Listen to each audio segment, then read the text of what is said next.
1978, Superman was the biggest film in the world, and by the time it opened, a second Superman film was already about three-quarters shot. Marlon Brando was in it. Gene Hackman was in it. It had a different ending, and a completely different scene in which Lois Lane worked out who Clark Kent really was. Almost none of that reached cinemas. 3 months after the first film opened, the man who directed it, Richard Donner, was removed from the sequel. A new director came in, and by most accounts, around 40% of the film was rewritten and shot again. Brando was taken out entirely. Gene Hackman refused to come back, and the footage Donner had already finished went into storage. The surviving part of it stayed there for 26 years. It was finally assembled and released in 2006 under Donner's name.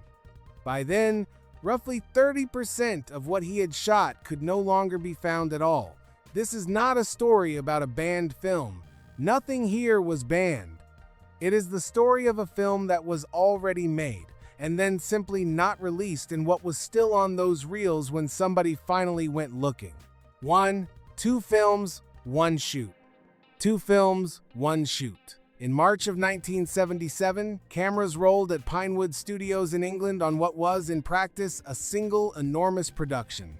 Alexander and Ilya Salkind had bought the film rights to the character, hired Mario Puzo, the writer of The Godfather, to draft the story, and made a decision that was unusual then and is still unusual now. Superman and its sequel would be shot at the same time, as one continuous piece of work. The schedule was set at 7 or 8 months. It ran to roughly 19. Christopher Reeve was almost unknown, and the producers thought he was too thin for the part. He put on around 40 pounds of muscle.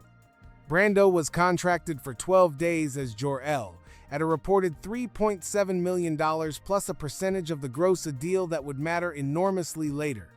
By the autumn, the money and the calendar had both run out. The sequel was paused so the first film could be finished. About 3/4 of it was already in the can. 2. The director before Donner. The director before Donner. Richard Donner was not the first choice, or the second. Several directors moved through this project across the mid-1970s, and the one who lasted longest before him was Guy Hamilton, who had made 4 James Bond films and knew exactly how to run a production of this size. He had to leave. The picture had been set up to shoot in Italy, and Hamilton's tax position meant he could not work there, so the man best equipped to make it walked away over a residency rule. Steven Spielberg was also approached, and by most accounts what he wanted to be paid was more than the producers were willing to pay. Donner came in during 1976, hired after the Salkinds saw The Omen, and when he arrived, he found a year of preparation waiting for him, and by his own account, not one piece of it was usable to him. He threw the lot out and started again with the shooting date already fixed. 3. The script that would have taken 5 years. The script that would have taken 5 years. In 1975, the producers hired Mario Puzo, the author of The Godfather. And at that moment, one of the most valuable names in Hollywood, for a reported $350,000 plus a share of the profits. What he delivered, across both films, ran to something in the region of 550 pages. A normal shooting script runs about 110. Donner's response was that you simply could not shoot it, because you would still be shooting 5 years later. So Tom Mankiewicz was brought in to rewrite, and he rewrote all of it. By Mankiewicz's own account, not one word of the Puzo script survived into the finished film. He is also the man who solved a problem the comics had never bothered to explain. He decided that Kryptonian families each wore a crest shaped like a letter, which is why there is an S on the chest.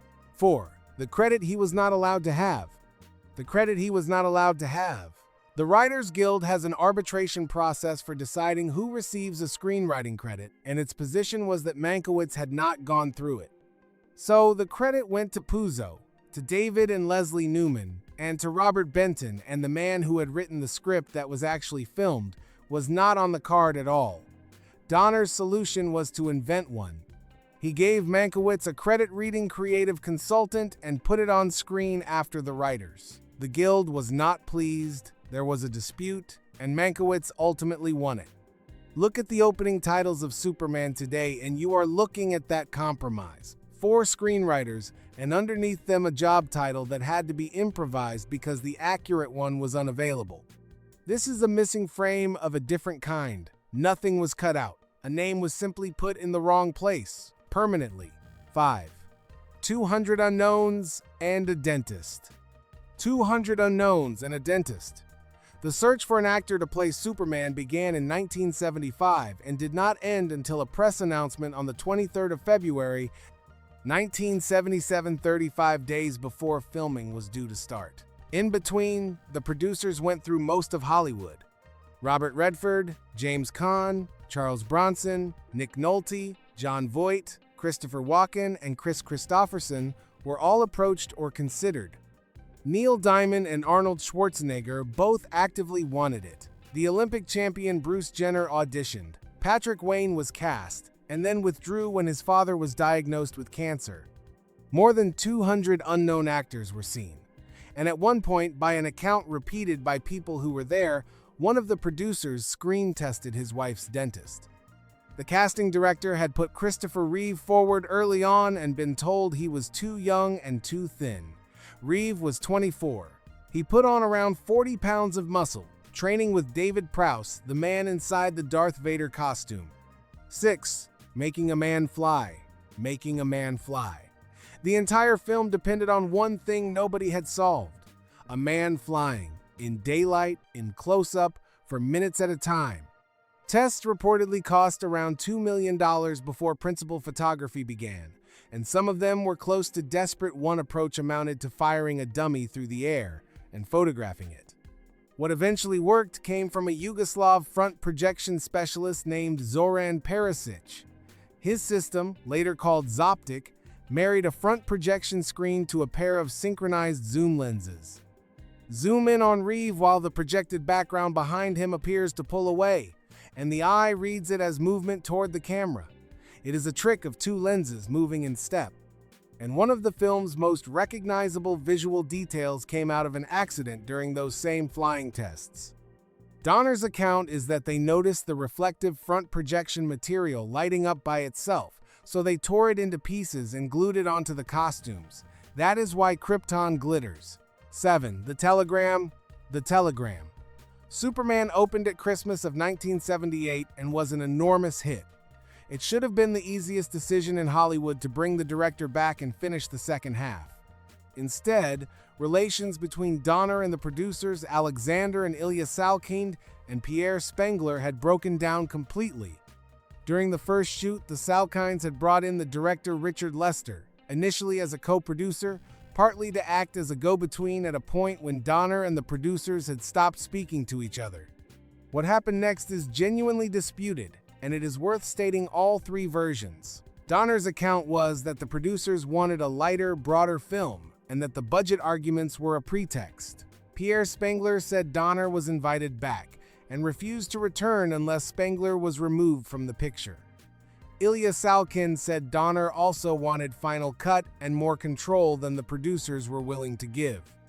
On the 15th of March, 1979, the Salkinds chose Spengler. Donner was reportedly informed by telegram that his services were no longer required. 8. What Brando wanted Jor-El to be. What Brando wanted Jor-El to be. Marlon Brando was contracted for 12 days and paid more per day than almost anybody in the history of the business to that point, and he arrived with ideas. By Donner's account, and Donner told this story for the rest of his life, Brando proposed that Jor-El should not appear as a man at all. He suggested the character might be a green suitcase, or a bagel, with his voice coming out of it, on the reasoning that nobody on Earth knows what an alien actually looks like. Donner talked him out of it. Brando also declined to memorize his dialogue and read from cue cards positioned around the set, and by several accounts off objects and other actors in front of him. And yet, what is on the screen works. The gravity of that opening sequence, the thing that told an audience in 1978 that this was not going to be a joke, is a man reading his lines off pieces of card. 9. Erasing Marlon Brando. Erasing Marlon Brando. A week after Superman premiered, Marlon Brando sued Warner Brothers and the Salkinds for $50 million.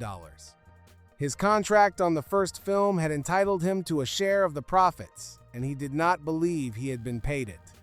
The producer's response was to remove him from the sequel, not to reduce his part to take him out of it entirely. Neither his name nor his likeness would appear. His scenes as Jor-el, already shot, were set aside and rewritten for Susanna York as Superman's mother, Lara. Variety reported the decision in August of 1979. Donner, by then already gone, was reportedly furious that it had been made without him. Brando died in 2004. It was reportedly an agreement with his estate that made everything that followed possible. When the Donner version was finally assembled, roughly 15 minutes of Brando as Jor-el went back into it, footage shot in 1977 that no audience had ever seen, and very probably the last unreleased performance by one of the most significant actors of the century. 10. The man pretending to be Gene Hackman. The man pretending to be Gene Hackman. Hackman had liked working with Donner. When Donner was removed, Hackman declined to return for any of the new director's reshoots. Ned Beatty, who played Otis, did not come back either. That left the production with a problem that sounds like a joke and was not. Lex Luthor is central to the sequel, and the producers no longer had the actor playing him. So they used a body double, shot from behind and at a distance, and hired a voice artist to impersonate Hackman's delivery over the top. If you have ever watched that sequel and thought a Luthor shot looks slightly wrong, that is why. Every frame of Hackman that plays properly in that film is Donner's, from the original shoot. There is a small coda to this. When the Donner version was being put together decades later, Hackman agreed to come in and record the dialogue that was still missing. 11. The 40% rule. The 40% rule. The new director, Richard Lester, was not simply finishing what was left. He was rewriting and reshooting material that already existed and already worked. The reason usually given is a credit rule. Directors Guild practice at the time meant a replacement director had to be responsible for a substantial share of a finished film in order to be credited as its director rather than share the card. The figure most often quoted is around 40%. That figure is widely reported rather than formally documented, so treated as the accepted account rather than a certainty. Writers were brought in to produce new scenes. Lester shot them. And when the film was released in 1980 across much of the world, and in 1981 in the United States, it carried his name alone. Donner was offered a shared credit and turned it down. He did not want his name on the finished film, which means the sequel that millions of people grew up with is credited to one director and is substantially the work of another. 12. The ending that was borrowed. The ending that was borrowed. Here is the part almost nobody knows, and it explains the strangest thing about both films. Superman was never meant to end with Superman reversing the rotation of the Earth to turn back time. That sequence was written as the climax of the second film. The first film was meant to end on a cliffhanger, the missile Superman throws into space striking the Phantom Zone and releasing the 3 prisoners inside it. When the sequel was paused, the producers faced losing the single most expensive effect either film had. So Donner moved it into the first picture and rewrote the ending around it. That solved one problem and created another.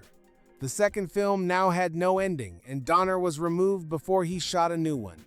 Which is why, when his version was finally assembled in 2006, it closes by turning back time the same trick a second time, in a film that follows the one that already used it. 13. 3 hours on television. 3 hours on television. There is a second missing version, and this one belongs to the first film. The Salkinds held the television rights. By 1981, they had assembled a cut running 3 hours and 8 minutes, reportedly close to the version that had been locked before it was trimmed for cinemas.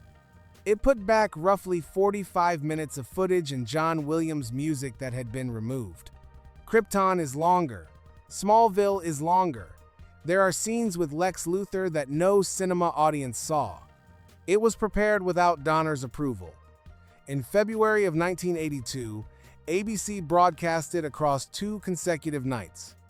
As for the sequel, A long fan campaign eventually persuaded Warner Brothers to fund a reconstruction. The editor, Michael Tao, cataloged what survived and built the film from it.